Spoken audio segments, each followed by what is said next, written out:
മാധ്യമപ്രവർത്തകൻ Shri Jacob George നമുക്കൊപ്പം telephone ലൈനിൽ ചേരുകയാണ്. ശ്രീ ജേക്കബ് ജോർജ്, മന്ത്രി കെ രാജൻ ന്യൂസ് 18 Q18 പരിപാടിയിലാണ് ഈ കാര്യങ്ങളെക്കുറിച്ചൊക്കെ സംസാരിക്കുന്നത്. അദ്ദേഹം പോലീസിനെ വിമർശിക്കുന്നു. അത് ഏറ്റവും ഒടുവിൽ യൂത്ത് കോൺഗ്രസ് സംസ്ഥാന അധ്യക്ഷന്റെ അറസ്റ്റ് ഉൾപ്പെടെയുള്ള വിഷയങ്ങൾ ചൂണ്ടിക്കാട്ടുമ്പോഴാണ് പോലീസ് നടപടി പലപ്പോഴും അതിരുവിടുന്നു എന്നൊരു അഭിപ്രായം അക്കാര്യത്തിൽ അദ്ദേഹം പറയുന്നുണ്ട്. ലീഗിന്റെ LDF പ്രവേശന സാധ്യത പാടെ തള്ളുന്നു. പരിപാടിയിൽ പങ്കെടുക്കാൻ ക്ഷണിക്കുന്നത് പോലെയല്ല മുന്നണിയിലേക്ക് ക്ഷണിക്കുന്ന കാര്യം. അത് മുന്നണി ആലോചിച്ച് തീരുമാനമെടുക്കേണ്ടതാണ്. അത്തരത്തിൽ യാതൊരു ചർച്ചയും ഇല്ല എന്ന കാര്യം പറയുകയാണ്.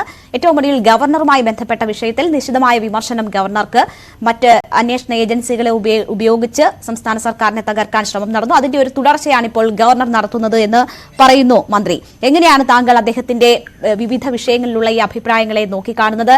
പോലീസ് വലിയ രീതിയിൽ വിമർശിക്കപ്പെടുന്ന സമയത്ത് അത്തരമൊരു വിമർശനം CPI മന്ത്രിയുടെ ഭാഗത്തു നിന്നും ഉണ്ടാകുന്നു. അപ്പോൾ പോലും അത് ആഭ്യന്തര വകുപ്പിന്റെ വീഴ്ചയായോ അത് കൈകാര്യം ചെയ്യുന്ന മുഖ്യമന്ത്രിയുടെ വീഴ്ചയായോ ചൂണ്ടിക്കാണിക്കുന്നില്ല. അതിനുള്ള ജാഗ്രത അദ്ദേഹം പ്രകടിപ്പിക്കുന്നുണ്ട്. എനിക്ക് തോന്നുന്നു തികച്ചും ഇടതുപക്ഷ നിലപാടിൽ തന്നെയുള്ള നിലപാടിൽ തന്നെയാണ് അദ്ദേഹം കാര്യങ്ങൾ വിശദീകരിച്ചിരിക്കുന്നത്. സമകാലിക രാഷ്ട്രീയ സംഭവങ്ങളെ കുറിച്ച് CPIയുടെ കാഴ്ചപ്പാട് അത് വളരെ പക്വതയോടെ എന്നാൽ വളരെ ക്രിട്ടിക്കലായിട്ട് തന്നെയാണ് അദ്ദേഹം പറഞ്ഞിരിക്കുന്നത്. ഉദാഹരണത്തിന് പോലീസ് നടപടി, ഏറ്റവും ഒടുവിൽ യൂത്ത് കോൺഗ്രസ് സംസ്ഥാന പ്രസിഡന്റ് രാഹുൽ മാങ്കൂട്ടത്തിനെതിരെ പോലീസ് നടത്തിയ നീക്കം അത് ഒരു കാര്യവും ഇല്ലായിരുന്നു. അങ്ങനെ അർദ്ധരാത്രി പോയി ഒരാളെ വീട്ടിൽ നിന്ന് ഉണർത്തി അറസ്റ്റ് ചെയ്തുകൊണ്ട് പോരേണ്ട യാതൊരു കാര്യവും പോലീസിനുണ്ടായിരുന്നില്ല. അത് യൂത്ത് കോൺഗ്രസിനെ ശക്തിപ്പെടുത്തുകയാണ് ശരിക്കും ഉണ്ടായത്. ഫലത്തിൽ യൂത്ത് കോൺഗ്രസും കോൺഗ്രസിന്റെ ശബ്ദവും കുറെ കൂടെ ഉച്ചത്തിലാവുകയും ഉറച്ചതാവുകയും ചെയ്തിരിക്കുന്നു. കാരണം രാഹുൽ മാങ്കൂട്ടത്തിനെതിരെ കോൺഗ്രസിനകത്തും യൂത്ത് കോൺഗ്രസിനകത്തും ശക്തമായ ശബ്ദങ്ങളും നീക്കങ്ങളും ഉയരുന്ന ഒരു സാഹചര്യം. അദ്ദേഹം യൂത്ത് കോൺഗ്രസ് അധ്യക്ഷനായി തെരഞ്ഞെടുക്കപ്പെടുമ്പോൾ പോലും ഒരു സ്വീകാര്യത അദ്ദേഹത്തിന് ലഭിച്ചിരുന്നില്ല. ഈ അറസ്റ്റോടുകൂടിയാണ് ആ സ്വീകാര്യത അദ്ദേഹത്തിന് ഉണ്ടാകുന്നത്. അദ്ദേഹം യഥാർത്ഥത്തിൽ അധ്യക്ഷനായി ചുമതല ഏറ്റെടുക്കുന്നത് പോലെ തോന്നുന്ന തരത്തിലുള്ള ഒരു ആന മണ്ടത്തരം പോലീസിന്റെ ഭാഗത്തു നിന്നും ഉണ്ടാവുകയാണ്. ഒരു തെറ്റുതിരുത്തൽ കക്ഷിയായി അല്ലെങ്കിൽ തെറ്റുതിരുത്തലിന് മുന്നണിയെ അങ്ങനെ തെറ്റുതിരുത്തി മുന്നോട്ട് നയിക്കാൻ പോലും ശേഷിയുള്ള ഘടകകക്ഷിയായ CPI, അത്തരം നിലപാടുകൾ സ്വീകരിച്ചിരുന്ന CPI, അതിലെ ഒരു പ്രധാനപ്പെട്ട മന്ത്രി ഇങ്ങനെയാണോ ആ വിഷയത്തിലുള്ള വിയോജിപ്പ് രേഖപ്പെടുത്തേണ്ടത്? താങ്കൾ പറഞ്ഞു മുന്നണി മര്യാദകൾ ഒക്കെ പാലിക്കുന്ന തരത്തിലുള്ളതാണ് എന്ന് പറയുമ്പോൾ പോലും ഇത്തരം ആന മണ്ടത്തരങ്ങൾ അത് ആവർത്തിച്ചുണ്ടാകുമ്പോൾ ഇങ്ങനെയുള്ള പ്രതികരണങ്ങൾ മതിയോ? അല്ല, ഇങ്ങനെയുള്ള പ്രതികരണങ്ങൾ ഉണ്ടാകുന്നുണ്ടല്ലോ, അതാണ് ആശ്വാസകരം എന്നെനിക്ക് തോന്നുന്നു. പ്രത്യേകിച്ച് CK ചന്ദ്രപ്പൻ, വെളിയം ഭാർഗവൻ തുടങ്ങിയ നേതാക്കളൊക്കെ CPI സംഘടനയെ, കമ്മ്യൂണിസ്റ്റ് പാർട്ടി, കേരളത്തിൽ ആദ്യത്തെ കമ്മ്യൂണിസ്റ്റ് പാർട്ടി ഉണ്ടായത്, ഗവൺമെന്റ് ഉണ്ടായത് 1957 EMS ഗവൺമെന്റ് CPIയുടെ ഗവൺമെന്റ് ആയിരുന്നു. അങ്ങനെ പൈതൃകമുള്ള ഒരു പാർട്ടിയുടെ നേതാവ് ഇപ്പോഴത്തെ രാഷ്ട്രീയത്തിൽ, പ്രത്യേകിച്ച് നമ്മൾ അതിന്റെ രാഷ്ട്രീയ പശ്ചാത്തലം ഓർക്കേണ്ടത്, കാനൻ രാജേന്ദ്രന്റെ നിര്യാണത്തെ തുടർന്ന് CPIയുടെ നേതൃത്വത്തിൽ ഒരു ശൂന്യത ഉണ്ടായിരിക്കുന്ന ഒരു ഘട്ടത്തിൽ അതിന് പകരം പുതിയ സംസ്ഥാന സെക്രട്ടറി വന്നു എങ്കിൽ പോലും ഒരു നിലപാട് മുന്നിട്ട് കൊണ്ടുവരാൻ, ശക്തമായി ഉന്നയിക്കാൻ ഒരു മന്ത്രി തയ്യാറാവുന്നത് തീർച്ചയായിട്ടും അഭിനന്ദകരമാണ്. മുന്നണി രാഷ്ട്രീയത്തിൽ അത് ഒരു പുതിയ ചലനം ഉണ്ടാക്കും എന്ന് തന്നെയാണ് ഞാൻ കരുതുന്നത്.